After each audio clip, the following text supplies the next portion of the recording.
Well, everybody knows that relationships have high and lows. But the trouble comes when they go low. This is where we get tested as individuals. We get tested on the receiving end of the way somebody reacts, which may not be healthy for them or us. Are we going to discipline bad behavior? And then we get tested by the way we feel when things go low. Like you could be having a perfectly good relationship, perfectly fine, and then all of a sudden you feel low.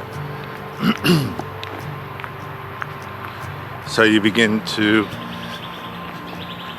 judge the person that you're with. You begin to correspond with the way you feel, but the way you feel might just be temporal.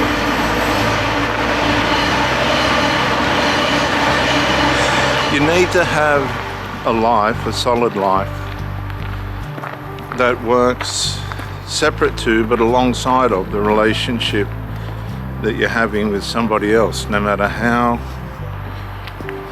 in-depth or shallow that relationship is. You have to maintain, sustain, and keep,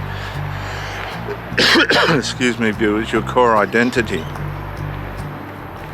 But while you're trying to do that, while you're trying to parallel with someone else, you've got to understand that they're going to have cultural, tribal.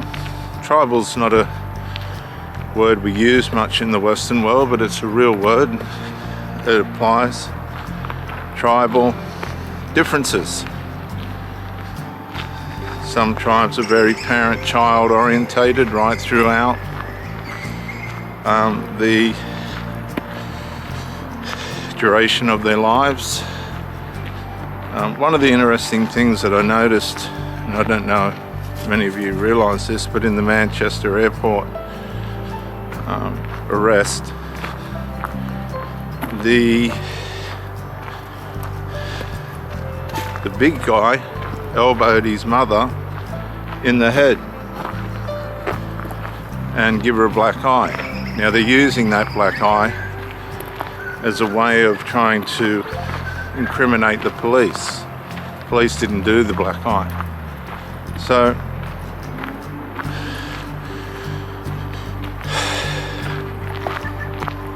tribal justifications and ways in which they deal with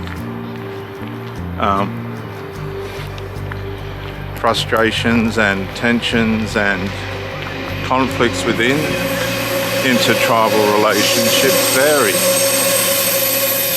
Now, initially what you'll find is you'll meet somebody and they'll put their tribal values to the side. They'll put them completely to the side, and then something will escalate. Something will happen. One or the other will think it's been solved, but it hasn't, and it'll resurface, and then all of a sudden we have conflicts within the relationship. Micro incremental moments that build into bigger issues. Now you add demonic influences to this, you add ignorance and a lack of wisdom to this, and you have a cocktail, a recipe for a relationship that goes into turmoil. What does turmoil lead to? Trauma, mental health issues, things that run us down, hurt and harm. That's what these things lead to.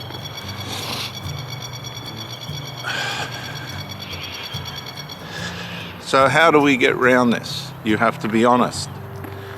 You have to decide whether the issue that you're dealing with is something that you should just let go and run through and hope that it'll go away, or something that it needs to be confronted, resolved and dissolved, and hopefully never has to be dealt with again. That's what you need to do. Now, what are the chances of this working that way? Well, this comes back to the tribal core values. I've worked out some things with people, with women, that should have easily been resolved, but they were never going to change. They're incapable of change.